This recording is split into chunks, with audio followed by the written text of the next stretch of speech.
Buenas tardes. El día de hoy voy a hablar sobre la historia del derecho procesal penal.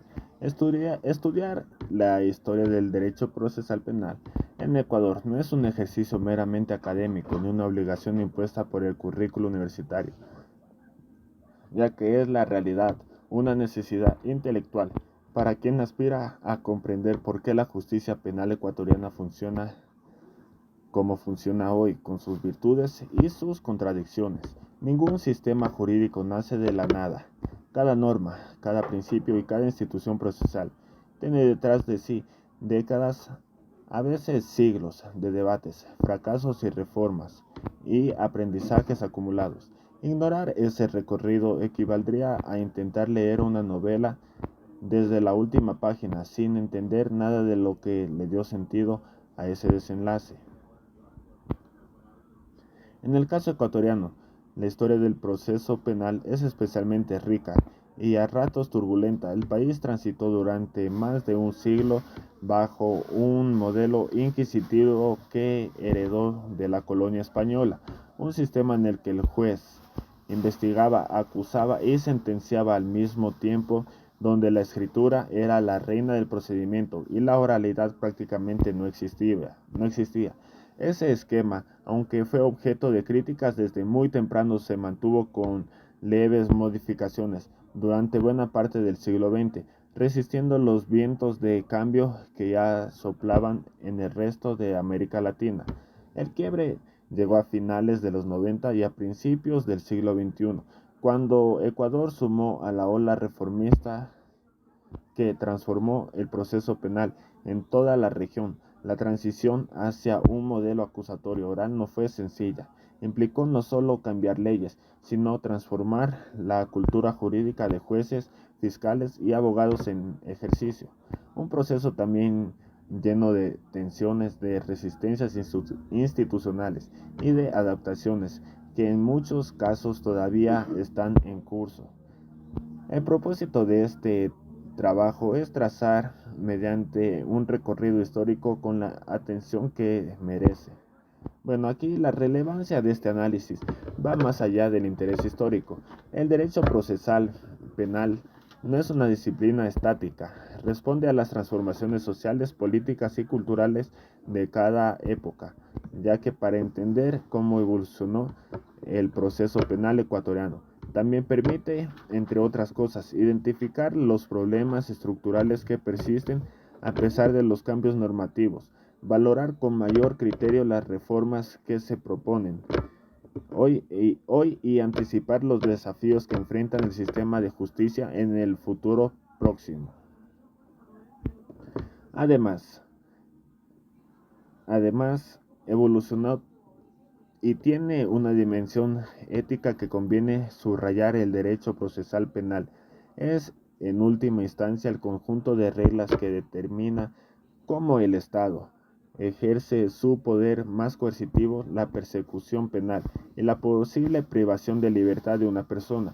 La forma en que ese poder se organiza, se limita y se controla dice mucho sobre el tipo de sociedad que un país quiere ser. En ese sentido, la historia del proceso penal ecuatoriano es también una historia sobre la relación entre el Estado y los ciudadanos, sobre los avances y retrocesos en materia de derechos fundamentales y sobre la búsqueda todavía inacabada de una justicia que a la vez eficaz y respetuosa de la dignidad humana. Bueno, aquí también tenemos como las raíces inquisitivas y también la herencia colonial en el siglo XIX. Para entender el derecho procesal penal ecuatoriano hay que remontarse antes de que existiera el Ecuador como república. El sistema jurídico que rigió durante la colonia española fue esencialmente inquisitivo, inspirado en las 7 partidas de Alfonso X y en el derecho canónico medieval. En ese modelo el proceso penal giraba en torno a la figura del juez inquisidor, quien tenía la facultad de iniciar investigaciones de oficio, reunir las pruebas y dictar sentencias sin que existiera la separación clara entre las funciones de investigación, acusación y decisión de la escritura. Era el medio también exclusivo de comunicación procesal. Los juicios eran reservados y secretos, y la confesión obtenida en muchos casos bajo la presión o coacción era considerada la reina de las pruebas. Cuando Ecuador en- se independizó y comenzó a construir sus instituciones republicanas en la primera mitad del siglo XIX, no rompió de forma radical con esa herencia. Los primeros códigos de procedimiento penal que se adoptaron en el país reprodujeron con variantes menores en el sistema inquisitivo colonial, que en el Código de Enjuiciamiento de Materia Criminal de 1837, uno de los primeros cuerpos normativos procesales del Ecuador republicano, consagró un sistema en el que el juez concentraba un poder enorme y el acusado ocupaba una posición esencialmente pasiva dentro del proceso. La defensa era un elemento formal más que una garantía real, citando a Zavala Vaquerizo en 1990. Esta configuración se mantuvo relativamente estable durante el siglo XIX y las primeras décadas del siglo XX.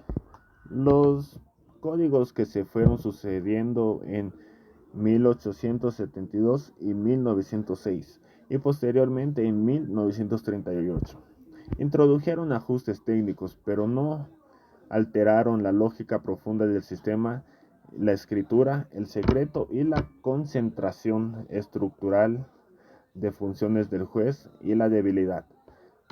Los derechos del imputado siguieron siendo las notas características del proceso penal ecuatoriano durante ese periodo.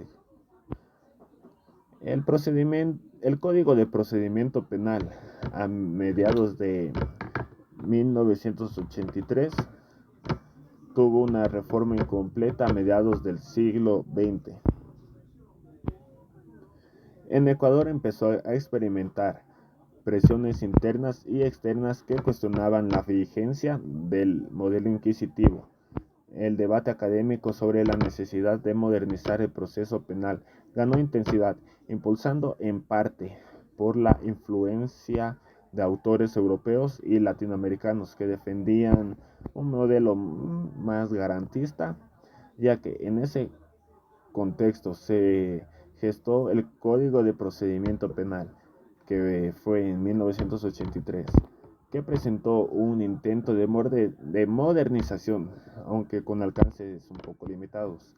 Este código introdujo algunas novedades importantes, ya que reconoció con más claridad el rol del Ministerio Público como titular de la acción penal. Avanzó también en la distinción entre las fases de instrucción y juzgamiento y amplió, al menos en el plano formal, algunas garantías para el imputado. Sin embargo, el modelo de fondo siguió siendo predominante inquisitivo. La oralidad prácticamente era inexistente. El expediente escrito continuaba siendo el eje del proceso y la concentración de poder del juez no fue suficientemente limitada, de acuerdo a García Falconi en el 2002.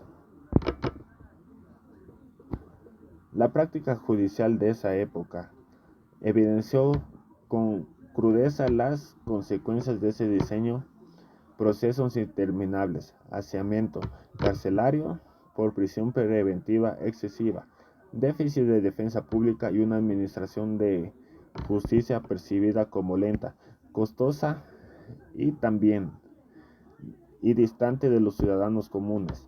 Estos problemas no eran exclusivos de Ecuador, eran el diagnóstico compartido de casi todos los países latinoamericanos que todavía mantenían los sistemas inquisitivos.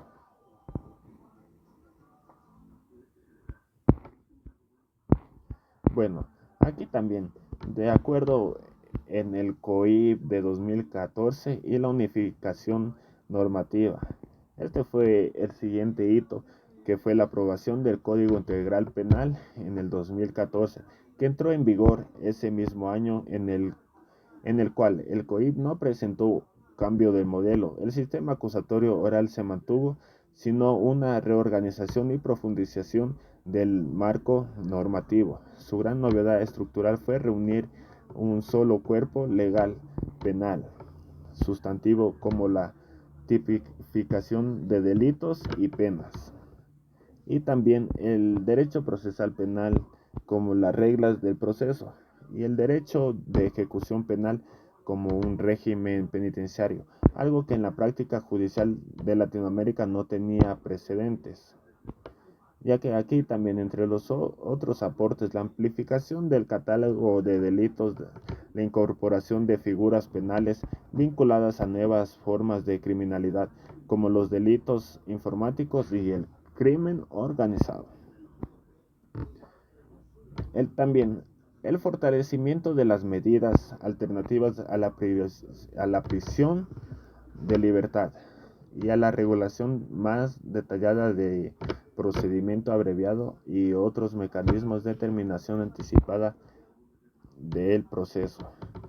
Esto fue citando al Ministerio de Justicia de Ecuador 2014.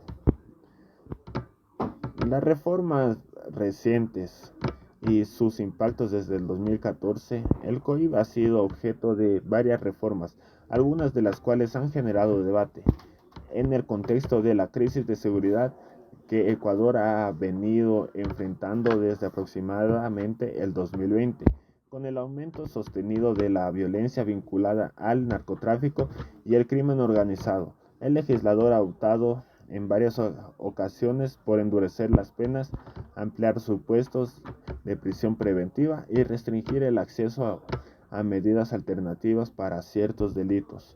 Estas reformas reflejan una tensión clásica en el derecho penal, la presión por respuestas punitivas rápidas frente a la exigencia de respetar los principios garantistas que sustentan el modelo acusatorio.